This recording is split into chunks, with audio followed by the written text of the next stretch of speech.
We have just left the courtroom here at 360 Adams Street, Supreme Court, State of New York.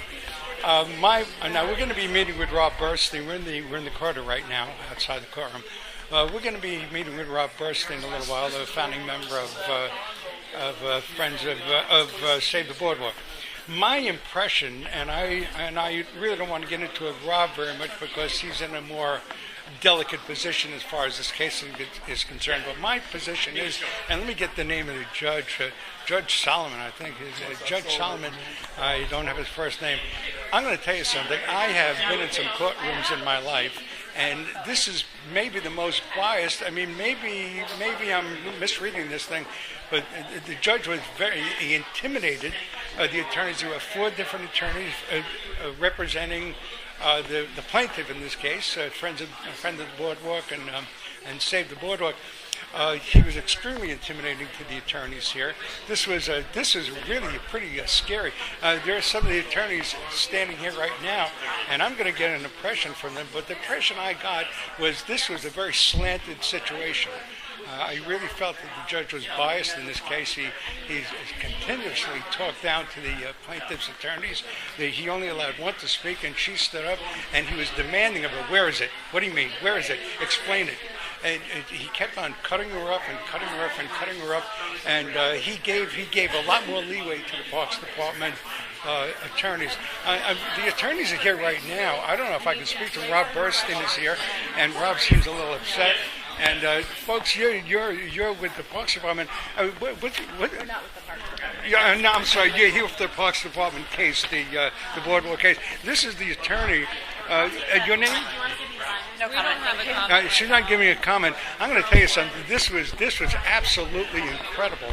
The way she doesn't want to speak. She's red-faced and teary-eyed. She was really pushed around by this judge. This was really, she was really pushed around. Does anybody want to speak on what happened in there? There are a lot of upset people here standing right here in the circle right now. I'm with the New York City Vision, so I'll give you a card in a little while. This was really a shocker. I mean, the way the judge treated the attorneys for the plaintiff here, it was. What's your sense? You were in there. What's your sense? I'm an observer. And what did you observe? I observed that he was very brusque. Extremely brusque, particularly to the plaintiff's attorneys. Not much less to the defendant's attorneys. Right, but he was a little more giving with the defendants. Well, yes. I mean, he kept on shutting down the attorney that was speaking. You weren't only allowed one to speak, and he kept on interrupting, and he kept on intimidating and speaking down to it. It was an incredible. Well, he said that everything you have to say, if it's in the documentation, I've reviewed the documentation, so don't take up my time. Right. And unfortunately, in the court system in the New York City area, all judges are under the gun to move things along as quickly as possible. Yeah, but you can be a little more classy in your approach. You could be a little more tolerant and polite. Yeah. I would say he didn't set the high water mark for being tolerant and polite. No, he didn't. And so you'll get the answer in 60 days, and that's it. And then he talked about the jogging and the biking and the slip and fall and the whole thing. I said, well, there's a little ray of sunshine there, so maybe. And then he talked about his childhood. I know the Boardwalk better than anybody in this room. On and on about his family. And you think this, and what the width is and all. It's just, I think he spent more time talking about his memories than he gave the time to the attorney to speak and present her case. Yeah, he kept on reflecting on his childhood and the memories and all that. You're not there to talk about your personal feelings. You're there to hear a case. Anyway, that's my feeling on it. Okay, so I kind of expected now the attorneys did not. They were really shut down at every turn. Their attorneys really never got the opportunity to plead that case, and the attorney is still pretty upset. The first one I tried to get a comment from. So that's the story, and none of the attorneys again, I don't spend the amount of time in courtrooms as these attorneys do, but the sense I got is the way it was. It was really offensive. The judge was extremely insulting on this thing. Anyway, so that's the story. We're going to try to meet with... have I said you listen to New York City Visions? I'm your host and fellow courtroom observer, Herb Malsman. We're at 360 Adams Street, Supreme Court of the State of New York in Brooklyn, and the case today, and the hearing was today, the New York City Parks and Recreation. And I do want to make a point about the New York City Parks and Recreation. Again, I was media liaison with Parks and Recreation in 1985. I was the first media liaison person. And I got a call from New York, I was around Easter time, and I got a call from New York Magazine. They wanted to do a thing about the Easter egg hunt in Central Park. And so I called operations to find out that they wanted to take pictures of the Easter eggs. They wanted to come in and do a story about the Easter eggs. And I called the operations manager, and the operations person said, well, I don't know if you want to do anything about the Easter eggs because they're in pretty bad shape. They're all splintered and chipped. The paint is worn off. They're just basically brown eggs is what they were. In awful shape, splintered, and little chips of paint, and that's so on and so forth.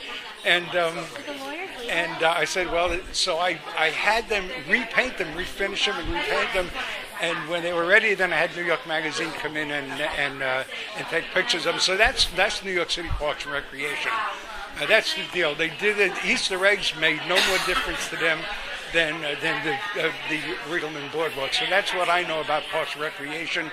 And so Easter eggs is all I have to know. And then, of course, they built a $2.5 million bathroom in the park, so it's easier for maintenance. So it's all about maintenance with these guys.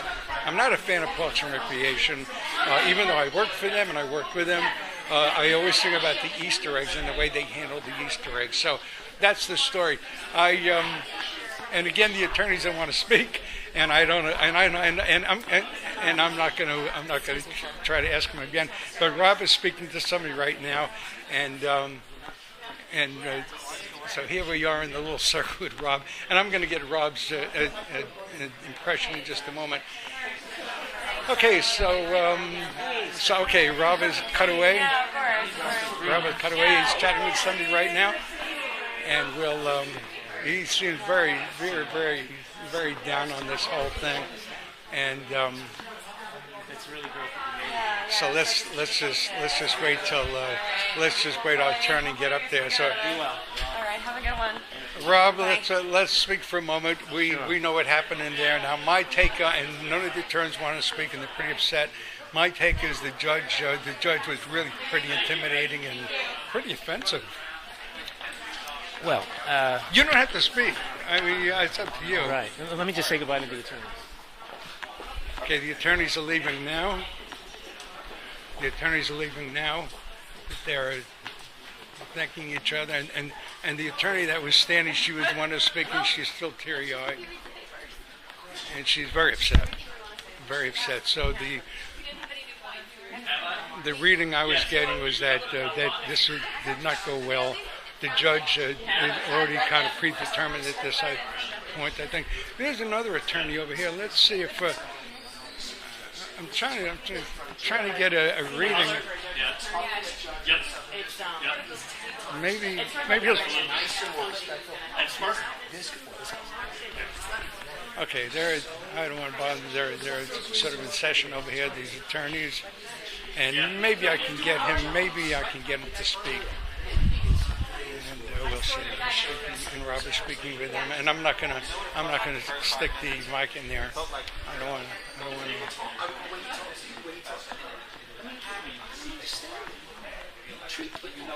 You folks were at the table, right? I mean, am I? No, I wasn't. You were at just. But you were in the room there. Thank you for But you were in the room.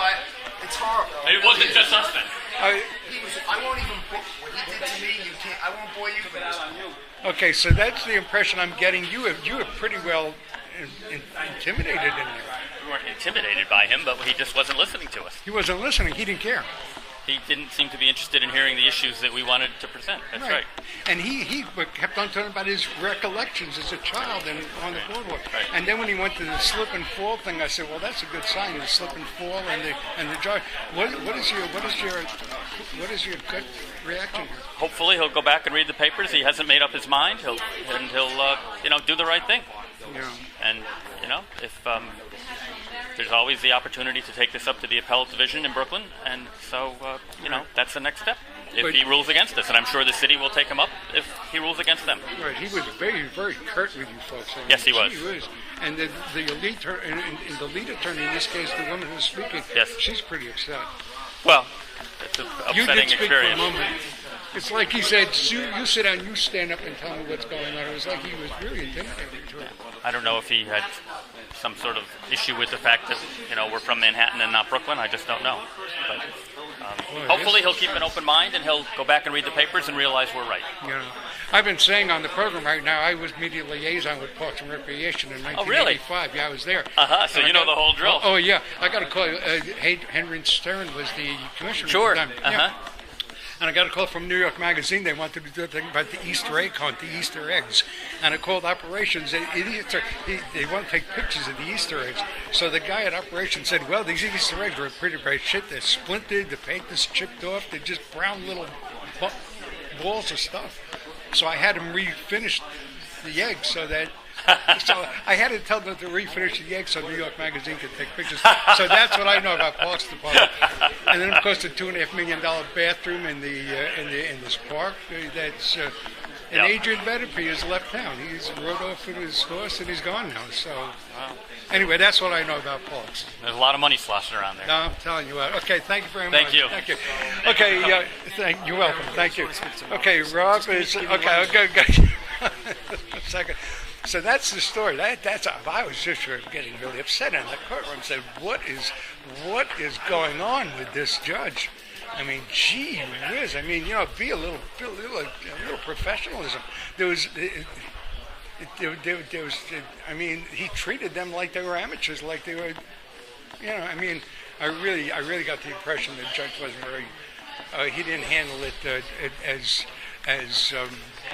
as objectively as he could have.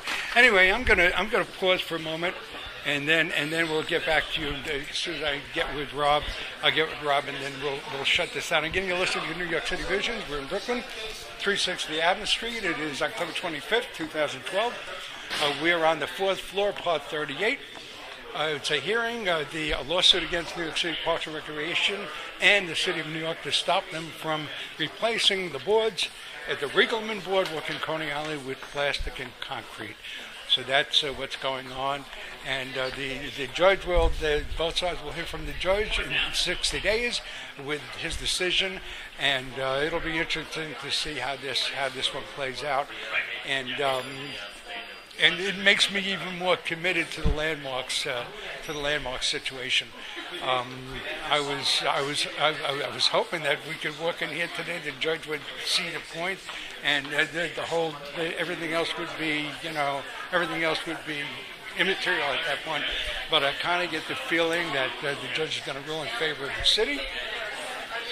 And the Landmarks Commission may play a bigger role in it, or go back to playing a big role in this thing. So I'm kind of committed to getting the Landmarks Commission to. My feeling is once you prove that a landmark has been altered prior to it being made a landmark, then there's a double standard if you don't give the boardwalk the same consideration and respect. Okay, that's the story. I'm going to put us on pause, and I'll be back with you as soon as I can meet with Rob. Let's pause. Okay, Rob Bernstein's been meeting with the press, and I have two hats over here. I'm a member of the press, newly credentialed. Thanks, Bob. As you know, I've been showing it off. Yes, I see. But when I take these off, when I take the credentials off, I am a Brooklyn guy and a Coney Island Boardwalk fan. I love the Coney Island Boardwalk. What happened in there, Bill? Well, it was a court hearing, and the judge seemed to feel that he knew a lot more than any of our attorneys, which he well might, and we felt that it was very difficult for them to share their arguments, which they prepared diligently over the course of a long period of time, because every time they attempted to speak, he would interrupt or shut them down and give his own opinions, which seemed rather curious to me, given that we were hoping for an objective hearing. But we're hopeful that his objectivity will show up when he reviews the papers that they prepared just as diligently. I mean, the way he treated the attorney, and I don't know her name, because only one could speak, you know, the way he treated it was so, I mean, it was so intimidating.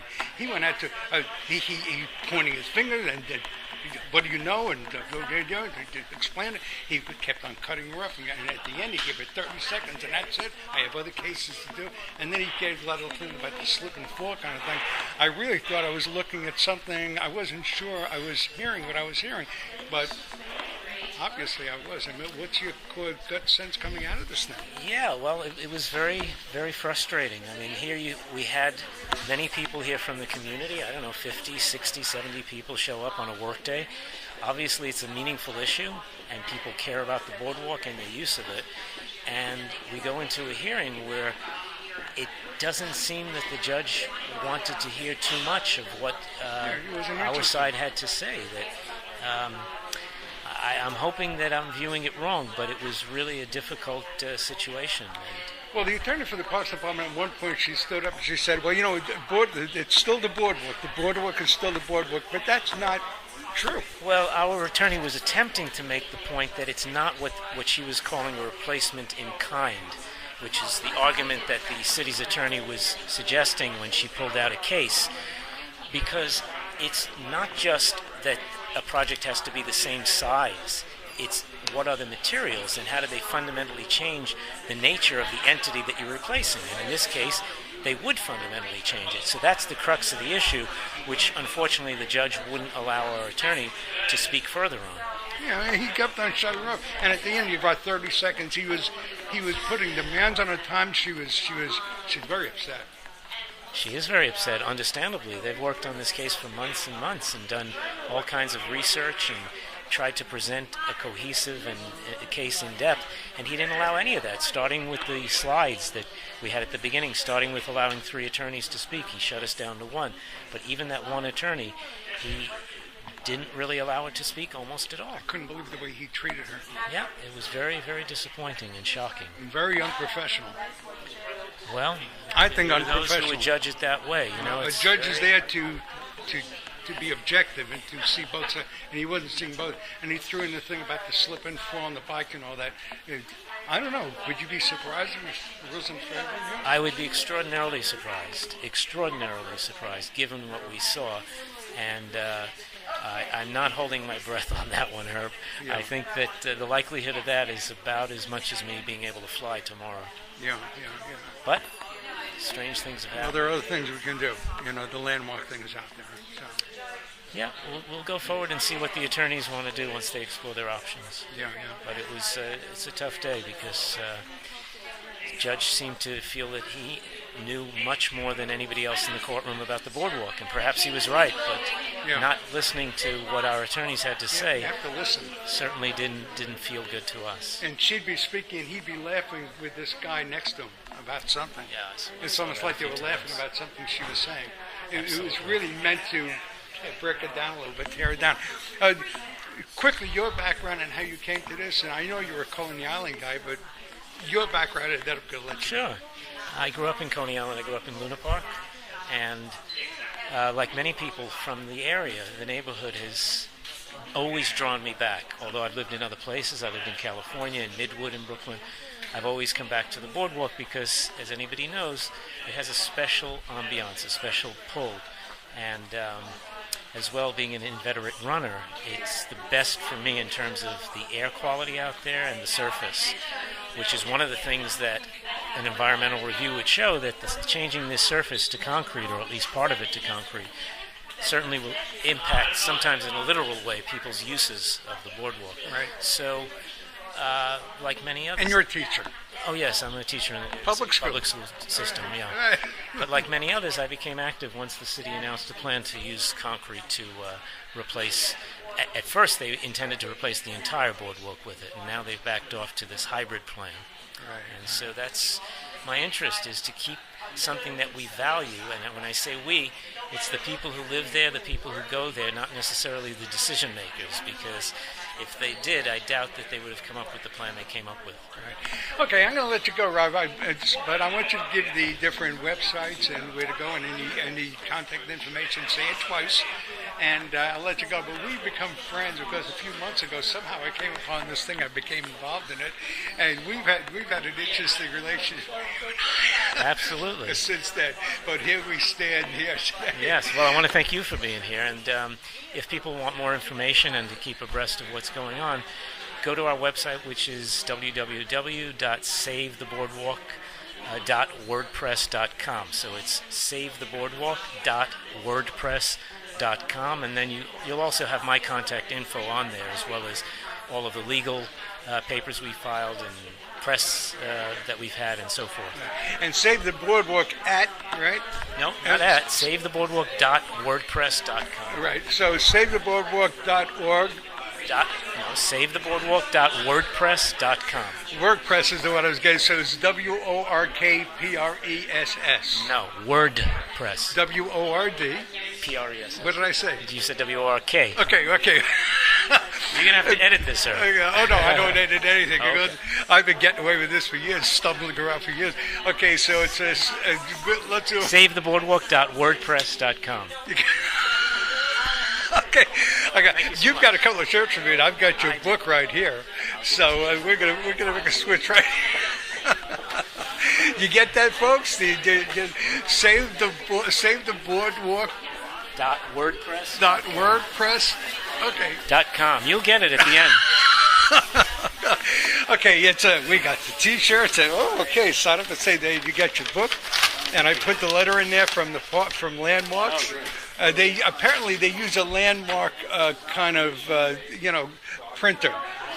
So, and you can't change the printer, so they're stuck with the printer. It's a little faded in spots. Okay, so and that's faded down from their fade. When I put it into the copy machine, it faded even worse. But some of the fades are original. Well, I'm going to be heading out of the city November 2nd, but we're going to be speaking. We'll get together before we go, and Rob. It ain't over till it's over. That's for sure. You got it. Thank you. Thank you, Rob. Thank you. Okay, we're gonna shut down, and we're gonna get going, and that's the feel.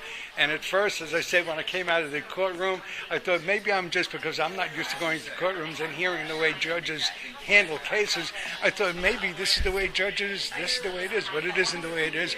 These people are pretty well shocked by how this went in here, and the attorneys are shocked, so that tells you what's going on. Okay, we're gonna shut it down here. I'm not sure what time it is now. Do you have the time? Do you have the time? 11:45. Okay, it's at 10:47, 11:45 right now, and so it's they'll know within 60 days. I'll get back to it. I'll put on the site at archive.org and YouTube, and you just go to Herb Malsman's channel YouTube and look for the Save the Boardwalk thing on the Coney Island Boardwalk, and I'll keep you posted on how it goes in 60 days. I'll keep you updated on. But right now, it's a down feeling. But when the attorneys left just now, they're a little more buoyed. They seemed a little more fresh. But when they came out of there, that was one shock. That was one shock for some of the attorneys that came out of there. They were pretty stunned by the way they were treated. So we'll see what happens. Okay, we're going to sign off. You have been listening to New York City Visions. I'm your host and fellow New Yorker, Herb Malsman in Brooklyn. At again the Supreme Court of State of New York, 360 Adams Street. We just came out of the hearing for lawsuit filed against New York City Parks and Recreation in the move to replace the boards with concrete and plastic type slats, whatever they're called. And of course it's all. But look into this. Go on to Save the Boardwalk, and you've got the information there. Go on that or Friends of the Boardwalk, and you can read all about it.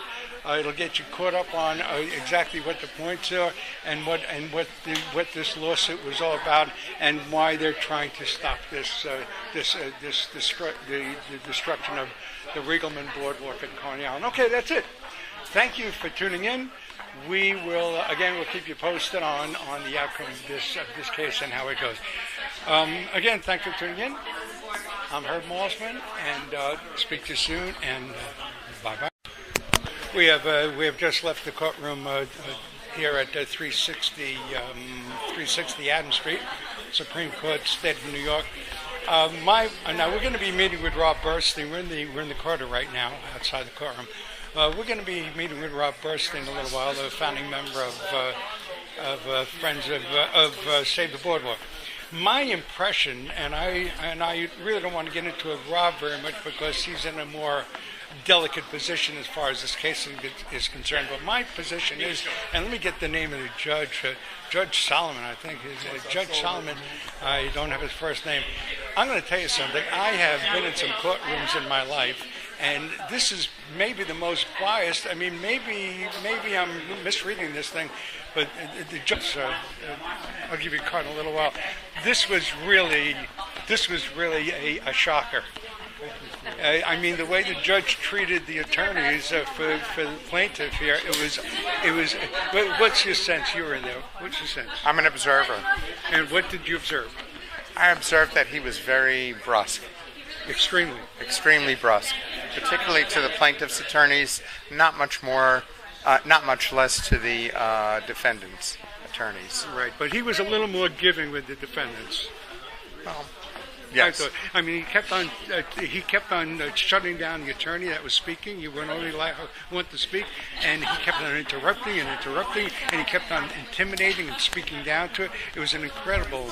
Well, he said that everything you have to. The judge was he intimidated the attorneys. There were 4 different attorneys representing the plaintiff in this case, friend of the Boardwalk and Save the Boardwalk.